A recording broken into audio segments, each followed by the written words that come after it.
Assalamualaikum warahmatullahi wabarakatuh, para pemirsa dimanapun Anda berada.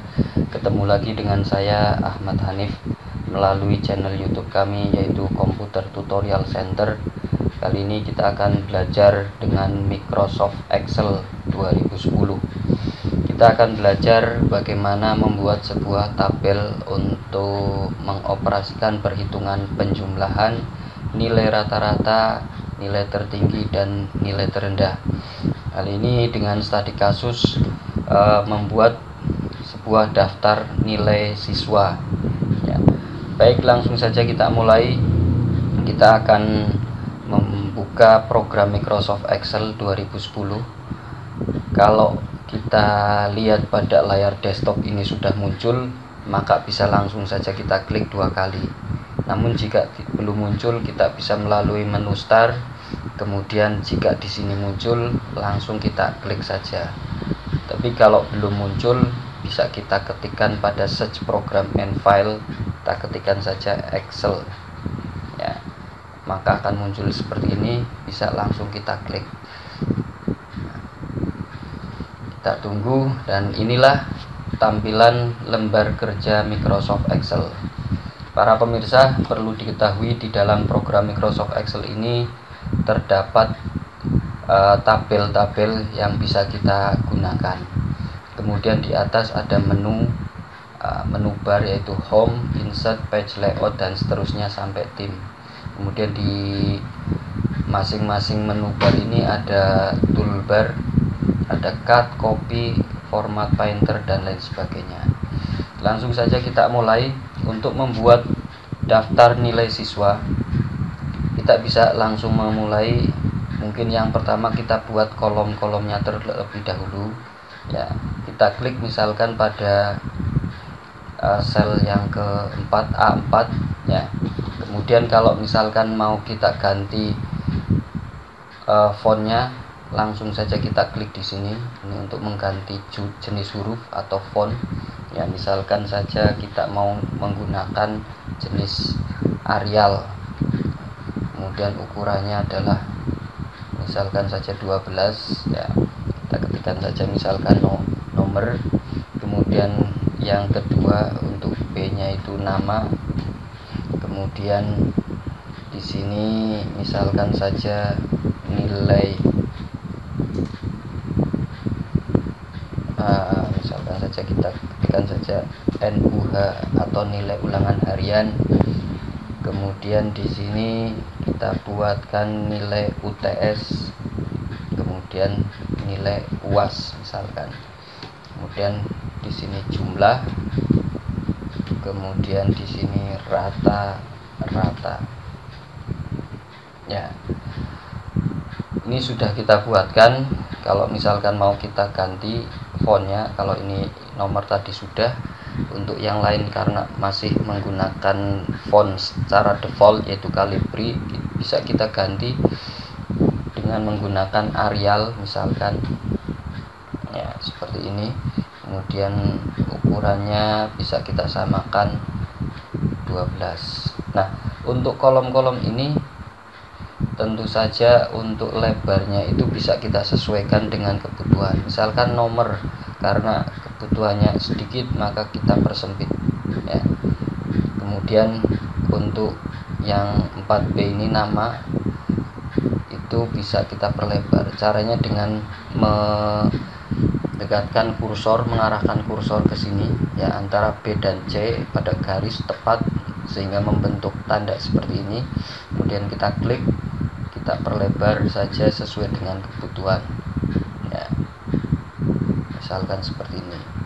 Kemudian NUH misalkan kita persempit, UTS juga sama, UAS ya, jumlah, kemudian rata-rata ya, seperti ini para pemirsa. Kemudian kalau misalkan mau kita bold, kita blok, kemudian kita bold ya. Kemudian ke bawahnya misalkan kita buat ada 20 siswa ya.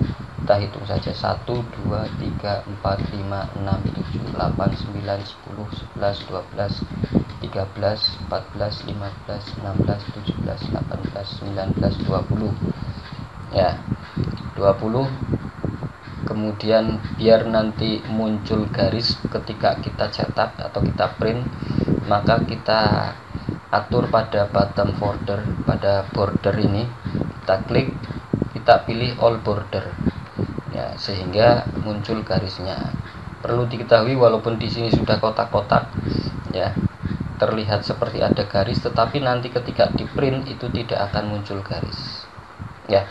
Kemudian untuk judulnya bisa kita buatkan di sini, kita blok saja karena kita akan membuat judul ini beberapa kolom, ini kita jadikan satu, kemudian tulisannya model center atau lurus tengah, maka kita blok dari mulai A sampai G, kemudian kita pilih match center ya.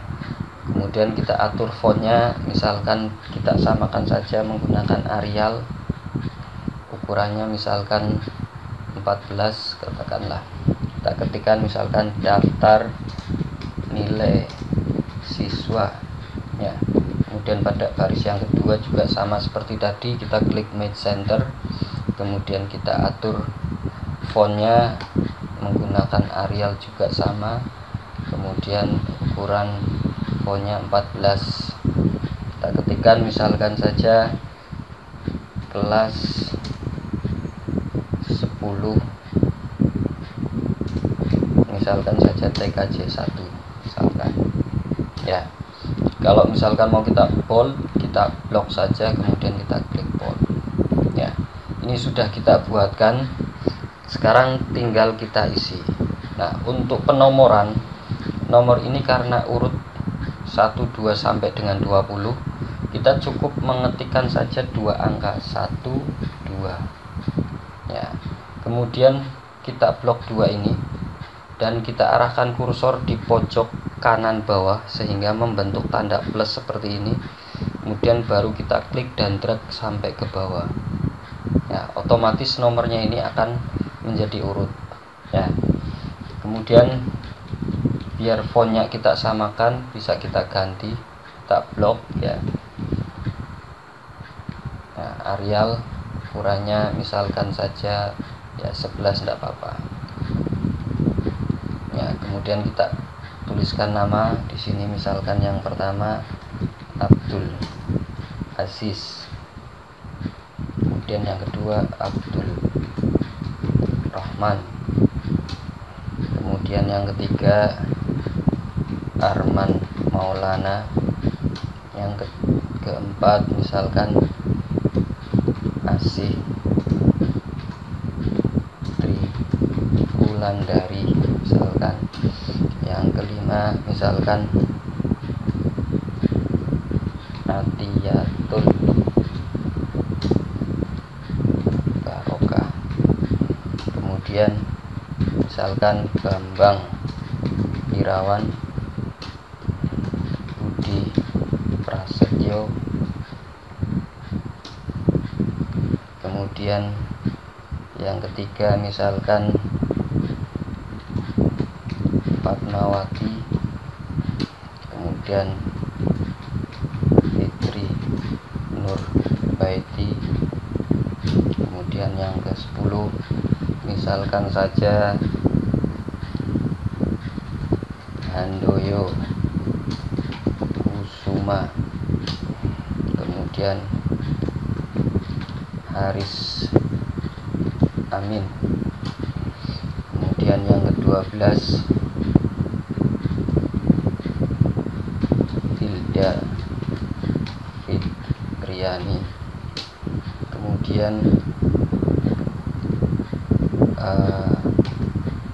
Muhammad Maulidan, kemudian Muhammad Syafi'i, kemudian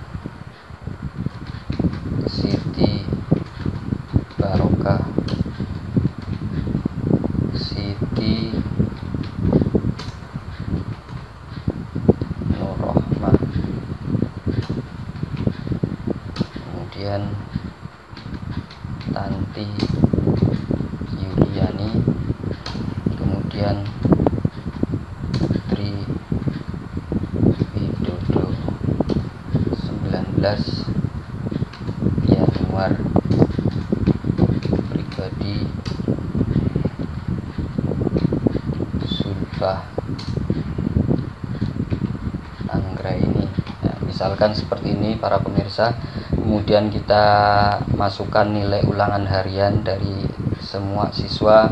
Misalkan ini 75, ini 76, 75, 77, 80, 83, 82, 87, 90, 74, 75, 73, 80, 84, 86, 75, 78, 90, 86, dan yang terakhir misalkan 78.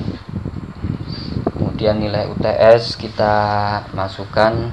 Yang pertama misalkan 76, 77, 76, 77, 83, 85, 80, 85, 88, 76, 76, 73, 78, 86, 88, 78, 80, 92, 88, yang terakhir 80.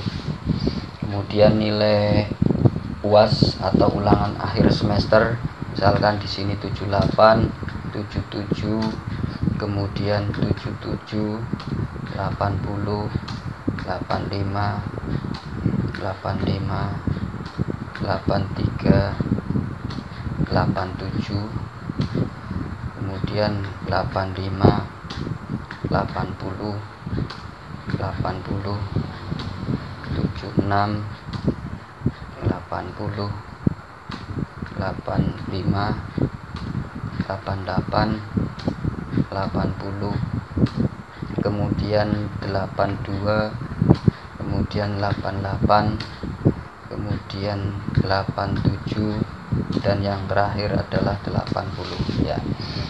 Ini sudah kita buatkan 3 buah nilai, yaitu nilai ulangan harian, nilai UTS, dan nilai ulangan akhir semester.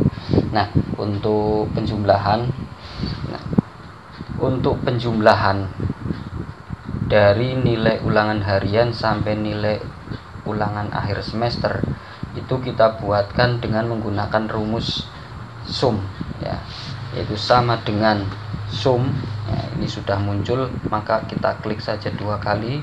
Nah, ini kolom ini namanya kolom C5.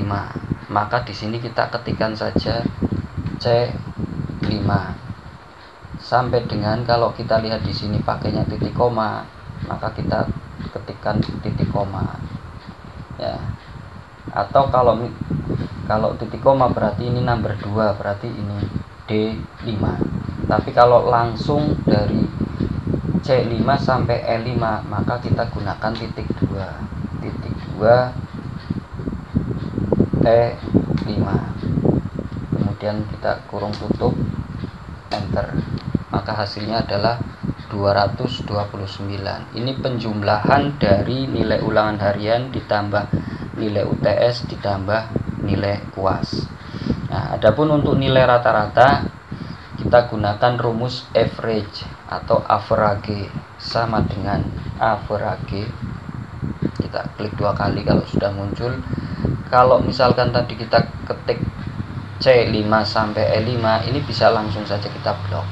Tadi juga sama, ini juga sama. Sum sama dengan sum, kemudian ini kita blok, itu juga sama. Tutup kurung, enter. Nah, hasilnya adalah 76,3333 sekian. Nah, kalau misalkan sudah, ini tidak perlu kita buatkan rumus satu-satu sampai dengan terakhir, cukup kita blok saja, kemudian kita arahkan kursor sampai dengan pojok kanan bawah di sini ya, sampai membentuk tanda plus, baru kemudian kita klik dan drag sampai ke bawah. Nah, maka otomatis ini akan menyesuaikan semua. Ini rumusnya pun akan berubah. Kalau ini C5 sampai E5 ya, average C5 sampai E5 ini akan berubah otomatis. C6 sampai E6 ini average C6 sampai E6 dan seterusnya. Nah, para pemirsa, kalau misalkan ini terlalu banyak koma di belakang, angka di belakang koma, ini bisa saja kita atur ya, biar di belakang koma misalkan 2 angka saja. Ini bisa kita blok, kemudian kita klik kanan, kemudian format cell ya, kemudian pada number atau current number saja ya. Di sini ada decimal place. Decimal place kalau misalkan 0 berarti di belakang koma itu tidak ada angka. Tapi kalau mau di belakang koma itu ada 2 angka, ya kita tambahkan angka 2 di sini. Ya, baru kemudian kita klik OK. Maka otomatis semuanya di belakang koma itu ada 2 angka. Termasuk yang bulat, misalkan 77 di belakang komanya itu ada 00. Demikian untuk penjumlahan dan nilai rata-rata. Jumlahan itu menggunakan average, penjumlahan itu menggunakan sum, kalau rata-rata menggunakan average. Nah, kemudian di bawahnya misalkan kita mau menggunakan ini sebagai nilai akhir ya, kita mau mengetahui kira-kira dari semuanya ini, semua nilai rata-rata, nilai tertingginya siapa, nilai terendahnya siapa, dan nilai rata-ratanya berapa, itu bisa kita buatkan di sini. Nah, ini sama kita blok, kemudian match and center, atau kita gunakan match cross. Nah, kemudian di sini kita ganti misalkan Arial ukurannya 11, misalkan di sini nilai rata-rata ya. Kemudian yang di sini ini juga sama, menggunakan match cross, nilai tertinggi, kemudian yang terakhir itu adalah nilai terendah ya. Ini kita atur saja Arial ukurannya 11 ya. Kemudian ini kita blok sampai sini, kita buatkan all border ya, sehingga tampilannya menjadi seperti ini. Nah, ini bisa kita bold, ini kira-kira seperti ini. Nah, sekarang kita buatkan nilai rata-rata. Nilai rata-rata dari rata-rata semua siswa. Ini kita gunakan rumus yang sama seperti tadi, yaitu average sama dengan average ya. Karena mau menghitung rata-rata dari nilai rata-ratanya Abdul Aziz sampai Zulfa Anggreni, maka bisa saja kita blok. Ini kita blok dengan cara klik dan drag dari sini sampai ke bawah, dari G5 sampai dengan G24 ya. Kemudian kita kurung tutup, enter. Maka rata-rata nilainya adalah 81,15. Nah, nilai tertingginya itu berapa? Ini kita gunakan rumus max ya. Ini max, ini sama seperti tadi, kita blok dari G5 sampai G24 sampai sini, tutup kurung, enter ya. Nilai tertingginya adalah 90. Kita bisa lihat yang nilai 90 adalah Tri Widodo, berarti ini adalah nilai tertinggi dari semua siswa. Nilai terendah menggunakan min. Nah, ini kita blok sampai sini, kemudian tutup kurung, enter. Nah, maka sudah kita dapatkan nilai rata-rata, nilai tertinggi, dan nilai terendah. Demikian para pemirsa, untuk program Microsoft Excel membuat daftar nilai siswa kelas 10 TKJ 1 misalkan. Kemudian untuk penjumlahan menggunakan sum, untuk rata-rata menggunakan average, kemudian nilai tertinggi menggunakan max, dan nilai terendah menggunakan min. Untuk menyimpan file ini kita klik file, save as, kemudian kita tempatkan misalkan di my dokumen, kita ketikkan saja nama filenya misalkan nilai siswa, kita klik save. Maka kalau kita lihat pada folder, pada my dokumen ini bisa kita lihat nilai siswa ini sudah ada. Demikian para pemirsa dimanapun Anda berada, program Microsoft Excel membuat daftar nilai siswa, dalam hal ini dengan menggunakan rumus sum untuk penjumlahan, average untuk nilai rata-rata, max untuk nilai tertinggi, dan min untuk nilai terendah. Dari saya cukup sekian, mudah-mudahan tutorial ini bisa bermanfaat, khususnya untuk para guru yang mungkin menggunakan nilai sekarang menggunakan komputerisasi, atau mungkin buat para perangkat desa yang membuat PPDes dan profesi-profesi yang lain tentu saja membutuhkan program yang seperti ini. Nantikan video tutorial kami untuk Microsoft Excel. Kami nanti akan juga membuatkan tutorial dengan menggunakan rumus-rumus yang lain. Jangan lupa klik like and subscribe pada channel YouTube kami, Komputer Tutorial Center. Sekian dari saya, mohon maaf yang sebesar-besarnya. Wassalamualaikum warahmatullahi wabarakatuh.